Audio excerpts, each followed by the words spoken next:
गौतम बुद्ध का भाई देवदत्त सदा ही उन्हें नीचा दिखाने की चेष्टा में लगा रहता था, मगर उसके हाथ हमेशा हार ही लगती थी। एक बार बुद्ध जब कपिलवस्तु पहुंचे तो अनेक कुलीन शाकवंशी राजकुमार उनके अनुयायी बने। देवदत्त भी उनमें से एक था। कुछ समय पश्चात देवदत्त ने भी कुछ जादुई शक्तियां हासिल कर ली और एक बार उनका प्रदर्शन मगध के भावी सम्राट अजातशत्रु के समक्ष किया। वहां वह एक शिशु के रूप में प्रकट हुए जिसने सांप की मेखला बांधी हुई थी। तभी से अजातशत्रु उसे परम आदर की दृष्टि से देखता था।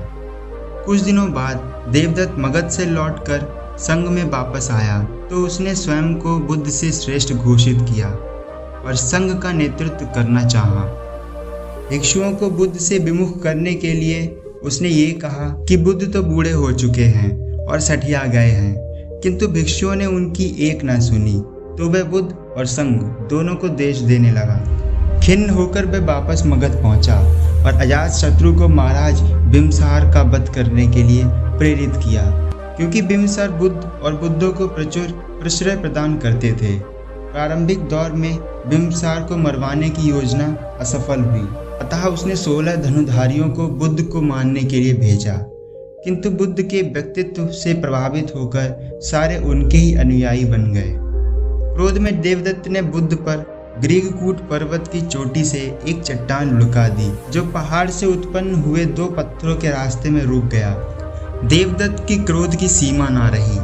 उसने एक दिन मगध राज के अस्तबल में जाकर एक विशाल हाथी नालगिरी को ताड़ी पिलाकर बुद्ध के आगमन के मार्ग पर भेज दिया। नालगिरी के आगमन से सड़कों पर खलबली मच गई और लोग जहां तहां भाग खड़े हुए। तभी बुद्ध वहां से गुजर रहे थे। ठीक उसी समय एक घबराई महिला अपने बच्चे को हाथी के सामने ही छोड़ भाग खड़ी हुई। जैसे ही नालगिरी ने बच्चे को कुचलने के लिए अपने पैर को आगे बढ़ाया, बुद्ध ठीक उसके सामने जा खड़े हुए। उन्होंने हाथी के सिर को थपथपाया। बुद्ध के स्पर्श से नालगिरी उनके सामने घुटनों पर बैठ गया। नालगिरी हाथी की इस घटना से देवदत्त मगध में बहुत अप्रिय हुआ और उसे तत्काल ही नगर छोड़कर भागना पड़ा।